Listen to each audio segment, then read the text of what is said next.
27 years ago, Nike introduced us to Tiger Woods with the Hello World ad. I guess hello world, huh? Disappointingly, they never did the ad that I always wanted. Hey, is Waffle House still open ad? But that's a story for another time. Are Nike and Tiger Woods breaking up? Say it ain't so. That's like peanut butter saying, Jelly, get out of here. I don't want you in my sandwich. But to add credence to these rumors, we've got Charlie Woods at the PNC sporting Greyson, not Nike clothing. Greyson also uses Justin Thomas as their brand ambassador, and his clothes, I'm believing, also fit Charlie.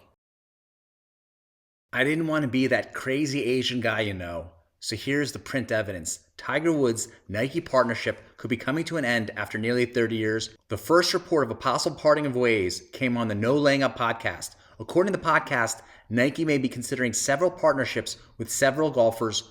Rory McIlroy and Scottie Scheffler are also Nike endorsers. Nike obviously went with the no personality or bad personality department on those two. As the Beaverton-based apparel and shoe behemoth mulls shuttering its golf division. Remember, it wasn't so long ago that Nike got out of the golf club business because their golf clubs were horrible. I'm hearing some rumors that the PNC is his last tournament with Nike. Co-host Tron Carter said, if anyone wants rights to the, hey, is the Waffle House still open? I have a little screenplay written up. We'll get a dude to star as Tiger Woods, and he just basically goes into a lot of Waffle Houses, looks around. If he sees any hotties, then he asks if the Waffle House is still open. It's a short script. Remember back in 1996, that's when Tiger signed with Nike, $40 million over 5 years. Back in 1996, $40 million had to be worth $120 in today's dollars. Actually, with the inflation, $3 billion. And then Woods' next deal, he got an 8-year deal that paid him $40 million annually. I don't know what percentage of that now goes to or went to Tiger's ex-wife. Half! I take half his shit. And his last deal, which was signed in 2013, was a reported 10 years at around $200 million. That's chump change in John Rahm figures nowadays. But we'll see how Nike proceeds. Again, this is just a rumor, and you've seen it here in the print yourself, that a lot of it's coming from No Laying Up. Let's get an NLU fanboy on and see if we can get this guy out of the NLU cult. I've got Red Harrington on.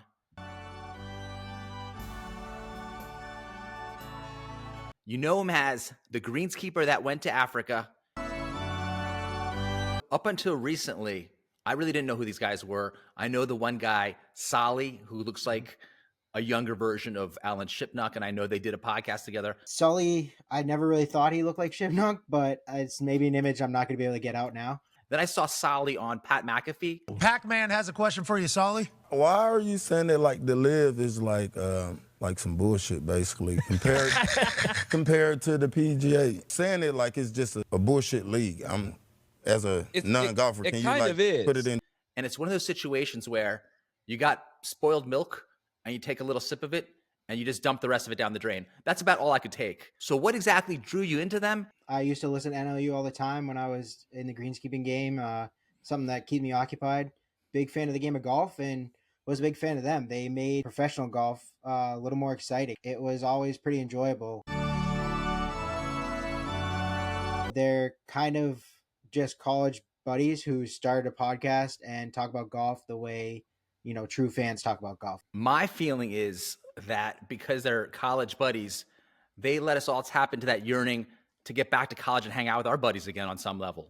Oh yeah, absolutely. So, I mean, I definitely say what drew me to them was listening to these conversations and kind of getting along with their jokes. And, you know, my buddies who are my college friends, they don't really like golf. Now you've noticed a change in their all-around good nature at a certain period of time. Once the live stuff started coming out, you could definitely feel the tone in the room change. For the most part, was kind of just vitriol towards live. They've basically taken, in my opinion, the PGA talking points right from the source, because remember, they were also the guys that got to drop the framework agreement. So they're in cahoots with them on some level. They push these talking points, including the Saudi regime, sports washing, blood money. And now it's awkward because their buddy, John Rahm, has obviously gone to live. I think, you know, you hear a lot of that from Sully's voice, and some of the recent episodes, just not understanding what's going on, feeling betrayed, a little dismayed, and maybe rightfully so. I mean, I know they thought Rom was here to stay, but we all kind of understood what was going to be happening at our live bot community, kind of saw the writing on the wall. I do think they kind of leaned into the tour and kind of not biting the hand that feeds you. They're repped by XL, and they've gone into it of like, oh, Sully will mention, oh, a lot of these guys are joining from one management group to the other. Who your manager is really important in this kind of framework, and where, if you're signing or not. And the reality is, like, yeah, you're rep by XL, so you kind of have your hand in that cookie jar with the Tigers, the JTs, basically their phone number and their cell phone. I mean, it's been made points by other podcasts that some of media has now become like friend media compared to journalist media. I'm lucky to have you in my life because I couldn't do the research that you did voluntarily. To me, it was like in that TV series Chernobyl, when those guys had to go in and put water on the cooling plants, knowing that they would come out and they would only have hours to live because of the radioactivity. Mhm. So you took that hit for all of us. Red, in terms of NLU, they've gotten everything wrong so far. Why do they keep putting stuff out there that keeps getting disproven? I do think they are still connected somewhat, and they're privy to some information that I'm not. The players themselves don't know what's going on. They just had the mule letter, as Tron put out there. Yeah. These players want answers.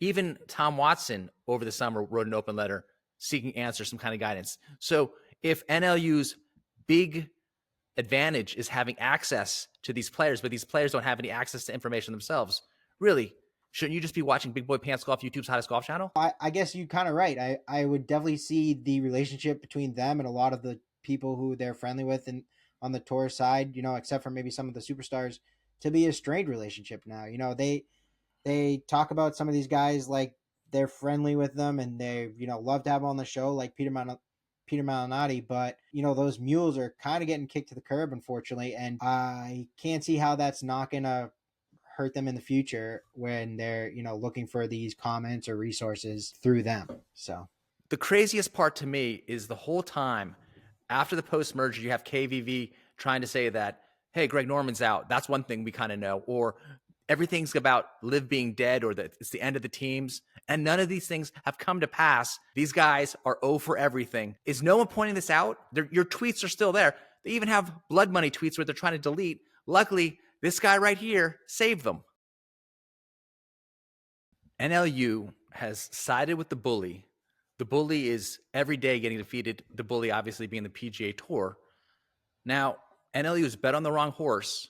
Can they redeem themselves? Or, as in my opinion, you're out of here because obviously you made your own bed. You bet on the wrong horse, and now it's time to gallop off into the distance. I would say it was the wrong one. That horse kind of fell dead on the track, flipped over one of the hurdles, can't get back up. It seems like now we can't take anything they say seriously because they've really lost all their integrity. I wanted to see some of these newer organizations coming out of this to blossom as well, because I think there needs to be a little bit of both. I think that everybody, the more voices in the pot, the better, keeping people in check.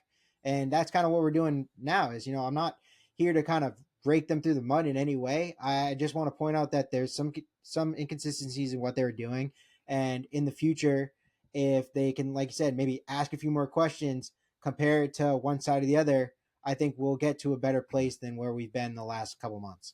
And I want to take this time to rake them through the mud for all their inconsistencies and point out that in the Amazon rainforest, for other saplings to blossom, the old trees need to be cut down, the ones that are dead and lack integrity because they're soulless.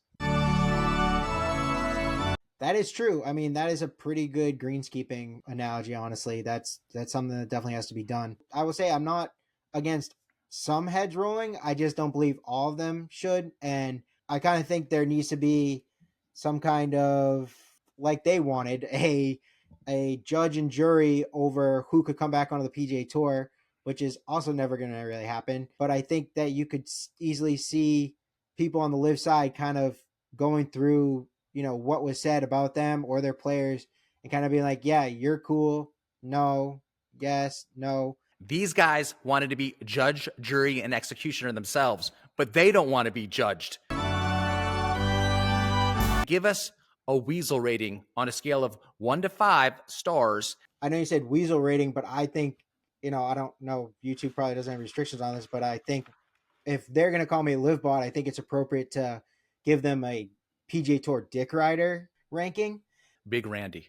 Big is actually probably one of my favorite, honestly. He is a straight shooter. Definitely give him a low Dick Rider score. I think he's one of the more down the middle guys. I will give him a 2 out of 5 for PGA Tour Dick Rider. DJ Piehowski. I don't know if I pronounced that correct.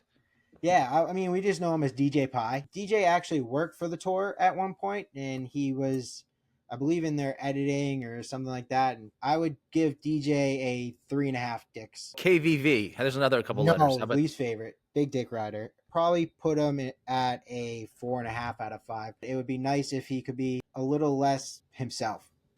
Wow, that's strong. We got to go to Tron Carter now. Tron is a Cleats GC fan. I expect to see him at live events sometime this year.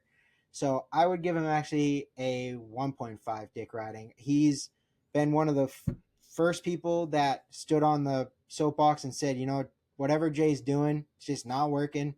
We saved possibly the most ship knock for last. Solly, lay it on me. Solly, I think, is one of the OG dick riders. I mean, he kind of sets the bar pretty high. I think it is because, like I said, that conflict of interest that comes with trying to befriend people on the tour side and defending them and defending, the tour and their moat. I'm going to give him a 4 out of 5. Big Boy Pants Golf is YouTube's hottest golf channel. Thank you so much, Red, for taking in the toxic radiation that is NLU and giving us the insight. I'm going to end this with the quote that comes up on the screen about you want to test a man's character or see a man's true character, give him power. And that's what happened to NLU. They got power and they became the dark side. They became the oppressors, folks. All I really got to say to everybody at home is fix your divots and ball marks. If you've got a friend still trapped in the NLU golf cult, don't give up. There's still hope. Dial 1-800-NO-D-BAG and we'll get your friend out of there. Don't forget to subscribe, share, and like.